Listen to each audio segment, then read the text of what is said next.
ചങ്ങായിമാരെ ഇലക്ഷൻ പ്രചരണം തുടങ്ങിയ ശേഷം ക്യാമറകളുടെ മുന്നിൽ കുലസ്ത്രീയും പച്ച പാവായിട്ട് അഭിനയിച്ച നമ്മുടെ ശോഭാ സുരേന്ദ്രൻജി ഉണ്ടല്ല ഇന്ന് പൊട്ടിത്തെറിച്ചു, ഇന്ന് ശക്തമായി പൊട്ടിത്തെറിച്ചു. അതായത് നട്ടലുള്ള ഒരു മാധ്യമ പ്രവർത്തകൻ സ്ക്രിപ്റ്റിലില്ലാത്ത, ഇവര് പറഞ്ഞ സ്ക്രിപ്റ്റ് ഉണ്ടല്ല അതിലല്ലാത്ത രണ്ട് ചോദ്യം ചോദിച്ചപ്പോ നമ്മളെ ശോഭേച്ചി ഉണ്ടല്ല കുരു പൊട്ടിയിട്ട് അങ്ങ് പൊട്ടിത്തെറിച്ചു. കുരു പൊട്ടി കയ്യിന്ന് പോയ നമ്മളെ ശോഭേച്ചി ഉണ്ടല്ല പത്രപ്രവർത്തനയും അവന്റെ മാധ്യമ സ്ഥാപനയും മൊത്തം തെറിവിളിയോട് തെറിവിളി. സംഭവം എന്താ വെച്ചാല് നമ്മളെ ശോഭേച്ചിയും BJP-ക്കാരുണ്ടല്ല കേരളത്തിന് കുറച്ച് ക്രൈസ്തവരുടെ, അതായത് കാസ അല്ലാത്ത ക്രൈസ്തവരില്ലേ അവിടെയൊക്കെ കുറച്ച് വോട്ട് കിട്ടുന്നു വല്ലാതെ അങ്ങ് പ്രതീക്ഷിച്ചിരുന്നു. ആ പ്രതീക്ഷയ്ക്ക് ഇന്നുണ്ടല്ല ഇന്നും പൊളിഞ്ഞു പാളീസായി. കാരണം എന്താ വെച്ചാല് ഇന്നലെ തൊട്ട് കേരളത്തിൽ ഒരുപാട് പുരോഹിതന്മാരും ഒരുപാട് ക്രൈസ്തവരും കേന്ദ്രം പാസാക്കിയ FCRI ബില്ലില്ലേ അതിനെതിരെ ശക്തമായി പ്രതിഷേധിച്ചുകൊണ്ട് മുന്നോട്ട് വന്നിരിക്കുകയാണ്. ആ സമയത്തിൽ സംഘികൾ ആകെപ്പെട്ട് സംബന്ധിച്ചിൽ ഈ നിയമപ്രകാരം വിദേശത്ത് നിന്നുണ്ടല്ല ഫണ്ട് ഇപ്പൊ അങ്ങനെ സ്വീകരിക്കാൻ പറ്റാത്ത അവസ്ഥയായി ക്രൈസ്തവർക്ക്. ക്രൈസ്തവർ എന്ന് പറയുമ്പോൾ ചാരിറ്റി നടന്നില്ലേ, ആ ചാരിറ്റിക്ക് ഇനി ക്രൈസ്തവർക്ക് ഉണ്ടല്ല വിദേശത്ത് നിന്ന് ഫണ്ട് സ്വീകരിക്കാൻ പറ്റാത്ത ദയനീയ അവസ്ഥയായി. അതോടുകൂടി ക്രൈസ്തവർക്ക് മനസ്സിലായി ഇന്ത്യയിൽ ക്രൈസ്തവർ നടത്തുന്ന ചാരിറ്റി ഉണ്ടല്ല ആ ചാരിറ്റി BJP-ക്കാർ പൂട്ടിടാൻ പോവുകയാണ്, ഒരൊന്നര പൂട്ട്. പിന്നെ വേറൊരു സംഭവം വെച്ചാൽ ഈ വാർത്ത വന്നതോടുകൂടി നമ്മുടെ PC ജോർജില്ലേ പൂഞ്ഞാല PC ജോർജ് ക്രൈസ്തവരും ക്രൈസ്തവ പുരോഹിതന്മാരെയും ഒരേ തെറിവിളി, ഒരൊന്നര തെറിവിളി. ഇത് രണ്ട് സംഭവിച്ചോടെ നമ്മുടെ ശോഭാ സുരേന്ദ്രൻജി ആകപ്പെട്ട് ശോഭേച്ചി ഉറപ്പിച്ച് ഇനി പാലക്കാട് ഒരു വിജയില്ലാന്ന് നമ്മൾ ശോഭേച്ചി ഉറപ്പിച്ച്. എന്തായാലും നമുക്ക് ആദ്യം തന്നെ ശോഭേച്ചിയുടെ പൊട്ടിത്തെറിക്കലുണ്ടല്ല കുരുപൊട്ടിയുടെ പൊട്ടിത്തെറിക്കല് അതാദ്യം കാണാം. അതിനുശേഷം നമ്മുടെ PC ജോർജിന്റെ തെറിയില്ലേ അത് അതിനുശേഷം കാണാം. ആദ്യം നമുക്ക് ശോഭേച്ചിയുടെ ഒരൊന്നര കുരുപൊട്ടിത്തെറിക്കൽ കണ്ടിട്ട് വരാം. വാർത്തയിലേക്ക്. കേന്ദ്രത്തിന്റെ FCRA ഭേദഗതി നിയമ ഭേദഗതി അത് കേരളത്തിൽ തെരഞ്ഞെടുപ്പ് പ്രചാരണം നടക്കുമ്പോൾ BJP-യെ വലിയ പ്രതിസന്ധിയിലാക്കിയിരിക്കുകയാണ് സഭാ നേതൃത്വം. ക്രൈസ്തവ സഭകളൊക്കെ അതിനെതിരെ രംഗത്ത് വന്ന ഒരു സാഹചര്യത്തിൽ എന്തായാലും സ്ഥാനാർത്ഥികളോട് അടക്കം ഈ ചോദ്യങ്ങൾ ചോദിക്കുന്നുണ്ട്. FCRA നിയമ ഭേദഗതിയോടുള്ള ചോദ്യത്തോട് ക്ഷുഭിതയായിരിക്കുകയാണ് BJP സംസ്ഥാന ജനറൽ സെക്രട്ടറിയും പാലക്കാട് NDA സ്ഥാനാർത്ഥിയുമായ ശോഭാ സുരേന്ദ്രൻ. അജണ്ട വെച്ചാണ് ചോദ്യങ്ങൾ ഉന്നയിക്കുന്നതെന്നാണ് വിമർശനം. നിയമസഭാ തെരഞ്ഞെടുപ്പ് അടുത്തിരിക്കെ ക്രിസ്ത്യൻ സഭകൾ പ്രതിഷേധവുമായി എത്തിയതോടെ BJP നേതൃത്വവും പ്രതിരോധത്തിലാണ്.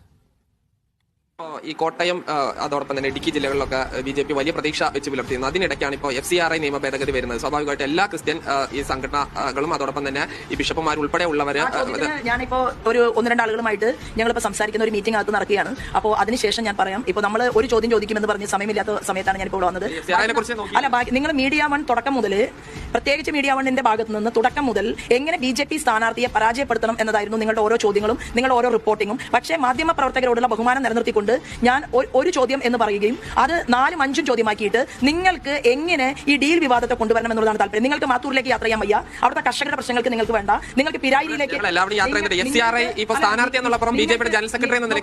അത് ഞാൻ പത്രസമ്മേളനം വിളിച്ച് മാധ്യമ പ്രവർത്തകരോട് പറയും. അത് നിങ്ങൾ ഉദ്ദേശിക്കുന്ന സമയത്ത് നിങ്ങൾ ഉദ്ദേശിക്കുന്നത് പോലെ തന്നെ ഉത്തരം കിട്ടാനായിട്ട് ചോദ്യങ്ങൾ ചോദിക്കണം എന്നുള്ള ശാഠ്യം വേണ്ട. കാരണം എല്ലാ മാധ്യമങ്ങൾക്കും കൊടുക്കുന്നതിനേക്കാൾ കൂടുതൽ സമയം മീഡിയ വണ്ണുമായി സംസാരിക്കുന്ന ഒരു സ്ഥാനാർത്ഥിയാണ് ഞാൻ. അകത്ത് മീറ്റിംഗ് നടക്കുകയാണ്, ഉച്ചയ്ക്ക് ഭക്ഷണം കഴിച്ചിട്ടില്ല, ഒറ്റ ചോദ്യം ഒറ്റ ഉത്തരം എന്ന് പറഞ്ഞ് നിങ്ങൾ 5-6 ചോദ്യങ്ങൾ ചോദിക്കുന്നത് അതിന്റെ ഉദ്ദേശശുദ്ധിയൊക്കെ മനസ്സിലാക്കാനുള്ള ഒരു സാമാന്യ ബോധമൊക്കെ എനിക്കുണ്ട്. അപ്പൊ തൽക്കാലം നമുക്ക് ഇവിടെ നിർത്താം. പിന്നെ ബാക്കി കാര്യങ്ങൾ പത്രസമ്മേളനത്തിൽ പറയാം. സാജിദ് അജ്മൽ തത്സമയം ചേരുകയാണ് പാലക്കാട് നിന്ന്. സാജിദ്, അപ്പോൾ FCRA നിയമ ഭേദഗതി അത് ശോഭാ സുരേന്ദ്രന്റെ മാത്രമല്ല BJP സ്ഥാനാർത്ഥികളെ ആകെ വെട്ടിലാക്കുന്ന ഒരു നിയമ ഭേദഗതിയാണ്. പലയിടത്തും ചോദ്യങ്ങൾ ചോദിക്കുമ്പോൾ യഥാർത്ഥത്തിൽ അതിന് പറയാൻ മറുപടി ഇല്ല എന്നുള്ളത് കൂടിയാണ് വാസ്തവം. എന്തായാലും ശോഭാ സുരേന്ദ്രന്റെ ഈ പ്രതികരണം അത് പ്രതീക്ഷിച്ചത് തന്നെയാണ്. വലിയ വെട്ടിലാക്കുന്നുണ്ട് FCRA നിയമ ഭേദഗതി. എന്താ അവസ്ഥ ആലോചിക്കട്ടെ. ഈ ചൂടായ ശോഭേച്ചിനില്ല ഇന്നലെ വരെ നമ്മളെ PR വർക്ക് ചെയ്തിട്ട് ഏത് ലെവലിലാ കൊണ്ടുപോയെന്നറിയാം. അമ്മ, കുഞ്ചമ്മ, കൊച്ചമ്മ, എന്തൊരു നല്ല സ്ത്രീ. അങ്ങനെയാണ് നമ്മളെ ശോഭേച്ചിനെ PR വർക്ക് ചെയ്തിട്ട് സംഖ്യയിലുണ്ടല്ല കൊണ്ടുചെന്ന് എത്തിച്ചത്. ആ അമ്മയുണ്ടല്ല, ആ കുഞ്ഞമ്മയുണ്ടല്ല ഇന്ന് ഒന്നൊന്നര അമ്മായിയമ്മയായ കാഴ്ചയാണ് ഇപ്പൊ നമ്മൾ കണ്ടത്. അതായത് നമ്മൾ സീരിയലിലും കാണുന്ന അമ്മായിയമ്മയില്ലേ, മരുമോളെ കാണുമ്പോ കൊല്ലാൻ പോകുന്ന ചീറിയെടുക്കുന്ന ഒരു അമ്മായിയമ്മ, ആ ലെവലിലേക്കാണ് മാധ്യമപ്രവർത്തകന്റെ മുന്നിൽ നമ്മൾ ശോഭേച്ചി ഇന്ന് കാണിച്ചു കൂട്ടിയത്. എന്റെ ശോഭേച്ചി ലക്ഷങ്ങള് കോടികൾ ചെലവാക്കി നിങ്ങൾ ഉണ്ടാക്കിയ PR വർക്കില്ലേ അത് മൊത്തം 3G ആയിപ്പോയല്ല.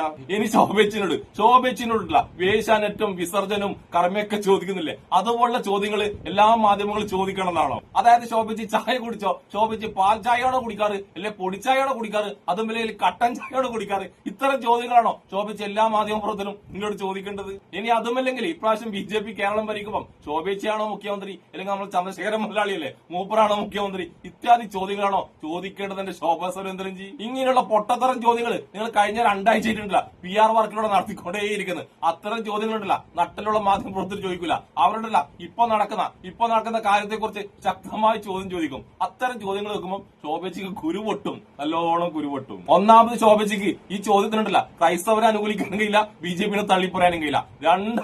രണ്ടായാലും നമ്മുടെ ശോഭച്ചിന്റെ മുഖ്യമന്ത്രി സ്ഥാനം മാത്രമല്ല, കേരളത്തിലെ മുഖ്യമന്ത്രി സ്ഥാനം മാത്രമല്ല പോവാ, നമ്മുടെ പാലക്കാട് തോറ്റ MLA നമ്മൾ ശോഭിച്ചിട്ടില്ല. പാലക്കാട് തോറ്റ MLA ആകാൻ വേണ്ടി വേറെ എവിടെയും പോകണ്ട. ഇനി അങ്ങനെ നമ്മൾ ശോഭിച്ചിട്ടില്ല. ആ പത്രപ്രവർത്തന ചോദ്യത്തിന് മുന്നിൽ ചെകുത്താന്റെയും കടലിന്റെയും നടുക്കില്ലേ ആ അവസ്ഥയിലേക്ക് പോയി. അതാണ് നമ്മൾ ശോഭിച്ചക്ക് ഇത്രമാത്രം കുരുപൊട്ടിയത്. ഇനി നമുക്കിട്ടില്ല വേറൊരു മനോഹരമായ വീഡിയോ കണ്ടിട്ട് വരാം. ഈ സംഭവം നടക്കുമ്പോൾ നമ്മളെ പൂഞ്ഞാല PC ജോർജ് ഉണ്ടല്ല ഇതേ ചോദ്യം വെച്ച മാധ്യമപ്രവർത്തകരോട് നമ്മളെ PC ജോർജ് ഉണ്ടല്ല ക്രൈസ്തവ പുരോഹിതന്മാരെയും നിന്ന് തെറിവിളി, ഒന്നൊന്നര തെറിവിളി. സാധാരണ PC ജോർജ് മുസ്ലിങ്ങളെ തെറിവിളിക്കുന്നില്ലെങ്കിൽ കണ്ടിട്ടുള്ളൂ. നിങ്ങൾക്ക് ആദ്യമായിട്ട് PC ജോർജ് ഉണ്ടല്ല ക്രൈസ്തവരെ തെറിവിളിക്കുന്ന മനോഹരമായ വീഡിയോ കണ്ടിട്ട് വരാം. അത് മാത്രമല്ല ക്രൈസ്തവരെ തെറിവിളിച്ച PC ജോർജ് ഉണ്ടല്ല മുസ്ലിങ്ങൾ ഈ വീഡിയോ ഉണ്ടല്ല നല്ലത് പറഞ്ഞ് മുസ്ലിങ്ങൾ സ്വാതന്ത്ര്യ സമര സേനാനികളാണെന്നാണ് നമ്മൾ PC ജോർജ് ഇപ്പൊ പറഞ്ഞിട്ടുള്ളത്. ഈ പറഞ്ഞതിലുണ്ടല്ല ഒരു മണിക്കൂർ കഴിഞ്ഞ് ചിലപ്പോൾ മാറ്റി പറയും. എന്തായാലും മാറ്റി പറയുന്നതിന് മുമ്പിലെ ആ മനോഹരമായ ക്രൈസ്തവരെ തെറിവിളിക്കുന്ന ആ മനോഹരമായ വീഡിയോ നമുക്കൊന്ന് കണ്ടിട്ട് വരാം. FCRA വിഷയത്തിൽ ബിഷപ്പുമാരെ രൂക്ഷമായി വിമർശിച്ച് പൂഞ്ഞാറിലെ BJP സ്ഥാനാർത്ഥി PC ജോർജ്. BJP ഉള്ളതിനാലാണ് ക്രിസ്ത്യാനികൾ ഈ രാജ്യത്ത് ജീവിക്കുന്നതെന്ന് മറക്കേണ്ടതും PC ജോർജ് പൂഞ്ഞാറിൽ മനോരമ ന്യൂസിനോട് പറഞ്ഞു. ന്യൂനപക്ഷ വോട്ടുകൾ വളരെ നിർണായകമായ മണ്ഡലമാണ് പൂഞ്ഞാർ. അപ്പൊ അത് BJP സ്ഥാനാർത്ഥിയായി വരുന്ന PC ജോർജിനെ അവരെങ്ങനെ കാണും? BJP സ്ഥാനാർത്ഥി VCRA വരുന്നത് പിന്നെ എന്താ പ്രശ്നം? ന്യൂനപക്ഷമാണ് ഞാൻ. ഏറ്റവും കൂടുതൽ ക്രിസ്ത്യാനിയുള്ള സംസ്ഥാനം മുഴുവൻ ഭരിക്കുന്നത് BJP-യാണ്. ആരാ മുഖ്യമന്ത്രി? ക്രിസ്ത്യാനിയാണ്. മനസ്സിലായി? ക്രിസ്ത്യാനി ആരാ? BJP-ക്കാരന്. ഇത് ഒരു പത്രം കേരളത്തിൽ എഴുതുന്നില്ല. സങ്കടകരാണ്. ഇപ്പം മണിപ്പൂർ വലിയ വഴക്കം അടിയാണ്. അവിടുത്തെ മുഖ്യമന്ത്രി ആരാ? BJP-ക്കാരനാണ്. മനസ്സിലാകണം. അവിടെ 32% ക്രിസ്ത്യാനിയുള്ളൂ. നമ്മുടെ ആ മേഖല മുഴുവൻ ക്രിസ്ത്യാനി 5 സംസ്ഥാന മുഖ്യമന്ത്രിമാരുണ്ട് BJP-ക്ക്. അപ്പോൾ പിന്നെ ക്രിസ്ത്യാനി കുറ്റം കാര്യമുണ്ടോ? അല്ല, പൂഞ്ഞാറിലെ ന്യൂനപക്ഷം എന്ന് പറയുമ്പോൾ ക്രിസ്ത്യാനികൾ മാത്രമല്ല, മുസ്ലിം ഭൂരിപക്ഷം വളരെ പ്രധാനമാണ്. ഒരു കാലത്ത് PC-യുടെ ഉറച്ച വോട്ട് ബാങ്ക് ആയിരുന്നു. അവർ വിട്ടുപോയോ? ഞാൻ അവരെ ഉദ്ധരിക്കാനോ അവരെ രാഷ്ട്രീയമായി ഉപയോഗിക്കാനോ ആഗ്രഹിക്കുന്നില്ല. പ്രത്യേകിച്ച് മുസ്ലിം സഹോദരൻ. ഇന്ത്യൻ സ്വാതന്ത്ര്യ സമരത്തിൽ ഏറ്റവും വലിയ സംഭാവന നൽകിയത് മുസ്ലിം സഹോദരങ്ങളാണ്. നമുക്കവരെ മറക്കാൻ കഴിയില്ല. അവരെ ഉപേക്ഷിക്കുന്നത് ശരിയല്ലോ. ഞാൻ ഇവിടുത്തെ എല്ലാ മുസ്ലിം സഹോദരൻ ഇപ്പോൾ പറഞ്ഞില്ല കൂട്ടിക്ക് വെച്ച് തന്നെ മെമ്പർഷിപ്പ് എടുത്തു മുസ്ലിം. അതിന് ഒരു കുഴപ്പമില്ല. FCRA ഭേദഗതി നിയമത്തിനെതിരെ സഭാ നേതൃത്വം ഉന്നയിക്കുന്ന ആശങ്കകൾ സംസ്ഥാനത്താകെ BJP സ്ഥാനാർത്ഥികൾക്ക് വെല്ലുവിളിയാണോ? സഭാ നേതൃത്വം എന്ന് പറയണ്ട. എന്നറിയാമോ, ഞാൻ ഇപ്പം ഇലക്ഷൻ സമയമായതുകൊണ്ട് നമ്മളെ ഞാനിപ്പോൾ അതിന് ഉത്തരം പറയുന്നില്ല. ഇലക്ഷൻ കഴിഞ്ഞ് ഞാൻ മറുപടി പറയാം. ഇവിടെ കുറേ ആളുകളുണ്ട്, കുറേ പിതാക്കന്മാരുണ്ട്. കോൺഗ്രസ്സിൽ ഇത് പ്രളയം നിയന്ത്രിക്കുന്നത്. അതിന് അബദ്ധ വിചാരം നടക്കുന്ന ബിഷപ്പന്മാർ ഇതിൽ അപ്പുറത്ത് വർത്താനം പറയും. മനസ്സിലായില്ലേ? ഞാനിതൊന്നും മൈൻഡ് ചെയ്യുന്നില്ല. ക്രിസ്ത്യാനി മൈൻഡ് ചെയ്യില്ല. മെത്രമാർ പറയുന്നിടത്തുള്ള വോട്ടുണ്ടെങ്കിൽ പിന്നെ എന്ത് എളുപ്പമായിരുന്നു. കോൺഗ്രസ് എങ്ങനെ പിന്നെ പിണറായി വിജയൻ ഇവിടെ ഭരിച്ചത്? അപ്പം പിതാക്കന്മാരുടെ കോൺഗ്രസ് കൊടുത്ത് കൂടുതൽ കിട്ടിയോ വോട്ട്? അങ്ങനെ കുറേ പിതാക്കന്മാരുണ്ട്. എന്ത് ഉളത്തരം പറഞ്ഞു നടക്കുന്ന പിതാക്കന്മാർ. രാഷ്ട്രീയം BJP പറഞ്ഞ ഒരു ഹാലുള്ളതെന്ന് എനിക്ക് തലയ്ക്ക് സ്ഥിരമില്ലാഞ്ഞിട്ടാണ് എൻ്റെ അഭിപ്രായം. പുതിയ നിയമ ഭേദഗതി ആർക്കും ആശങ്കപ്പെടേണ്ട കാര്യമില്ല. ആശങ്ക ആർക്കും ആവശ്യമില്ല. കേരളത്തിൽ ഈ ക്രിസ്ത്യാനി നമ്മൾ ഇവിടെ കിടന്ന് ചാടുന്നവർ എത്ര ഉണ്ടെന്ന് അറിയാം. ഞാൻ ഉൾപ്പെടെ ക്രിസ്ത്യാനി ഇന്ത്യ രാജ്യത്ത് 2.5% എന്നത്തെ കിടന്ന് ചാടുന്നത്.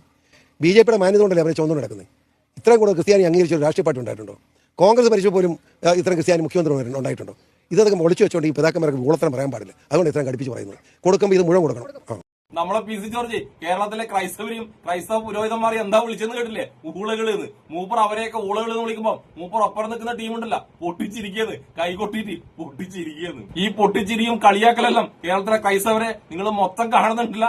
കണ്ടാ മാത്രം മതി കേട്ടാ. PC ഇപ്പം ഊളകൾ എന്ന് വെച്ചാൽ പുരോഹിതന്മാരല്ലേ? ആ പുരോഹിതന്മാരെ അടക്കാന്ന് കേട്ടാ. BJP നേതാക്കന്മാരെ പോയി കണ്ടിട്ട് കേക്ക് കെട്ടിയത് അവരെ അടക്കാണ് PC ജോർജ് ഇപ്പം ഊളകൾ എന്ന് വിളിച്ചിട്ടുള്ളത്. ഇതോടുകൂടി ഒരു കാര്യത്തിൽ തീരുമാനമായി. PC-യും ജയിക്കും. PC-ന്റെ മോനില്ലേ പാലായിൽ നിൽക്കുന്ന ഷോൺ ജോർജ്, രണ്ടാള് ജയിക്കും. കെട്ടിവെച്ച കാശ് പോലും കിട്ടാതെ പൊട്ടി ജയിക്കും. കാരണം അത്രയും നല്ല കാര്യങ്ങളല്ലേ PC നമ്മളെ ക്രൈസ്തവരെ കുറിച്ചും അവരുടെ പുരോഹിതന്മാരെ കുറിച്ചൊക്കെ ഇപ്പൊ പറഞ്ഞിട്ടുള്ളത്. PC ജോർജ് ഇത്തരം കാര്യങ്ങൾ ക്രൈസ്തവർക്കെതിരെ പറഞ്ഞു കഴിഞ്ഞാൽ നമ്മളെ ശോഭേജിന്റെ കുരു എങ്ങനെ പൊട്ടാതിരിക്കും? കാരണം പാലക്കാടുള്ള കുറച്ചാണെങ്കിലും ക്രൈസ്തവർ അവിടെയുണ്ട്. അവരുടെ വോട്ടൊക്കെ കിട്ടുന്നു. നമ്മളെ ശോഭേജി ആകെ പ്രതീക്ഷിച്ചിരിക്കുകയാണ്. ആ സമയത്താണ് നമ്മളെ PC ജോർജ് ഉണ്ടല്ല ശോഭേജിയുടെ BJP-ക്കാരെല്ലാം വലിച്ച വെള്ളൂലെ ആ വെള്ളത്തിൽ മണ്ണിട്ടത്, ഒരു 1.5 മണ്ണിട്ടത്. ശോഭേജി ലക്ഷങ്ങളും കോടികളും മുടക്കിയിട്ട് PR വർക്കെതിരെ പാലക്കാട് ഇപ്രാവശ്യം പാലക്കാട് ഞാൻ എടുക്കണം എന്ന് പറഞ്ഞ് നടക്കലായിരുന്നു. പാലക്കാട് ശോഭേജി നിങ്ങളുടെ കയ്യിൽ നിന്ന് പോയി, മൊത്തം പോയി. ഇപ്പൊ എനിക്ക് ഓർമ്മ വരുന്നത് കുറച്ചു കാലം മുന്നേ നമ്മൾ ശോഭിച്ചിട്ടില്ല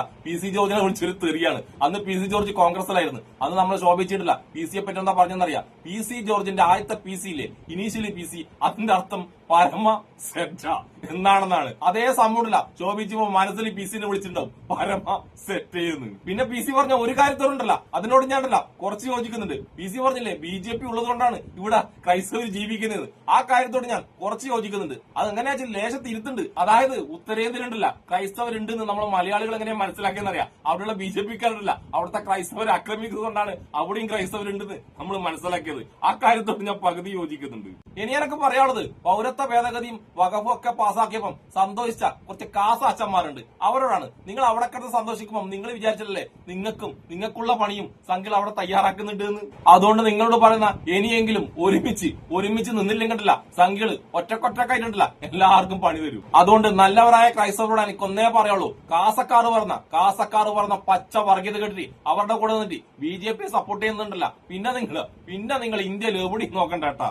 സംഘികൾ അവരുടെ വിചാരധാര പറയുന്ന പോലെ ഉണ്ടല്ല, നിങ്ങളെ ഇവിടെ നോട്ടിച്ചിരിക്കും. എന്തൊക്കെയായാലും നമ്മുടെ ശോഭാ സുരേന്ദ്രൻജിന്റെ പാലക്കാട് MLA സ്ഥാനവും കേരള മുഖ്യമന്ത്രി സ്ഥാനവും ഒറ്റ ഡയലോഗിൽ ഇല്ലാതാക്കിയ PC ജോർജിനും എന്നെ ഇഷ്ടപ്പെടുന്ന എല്ലാവർക്കും എന്റെ ഒരു നല്ല സുലാൻ.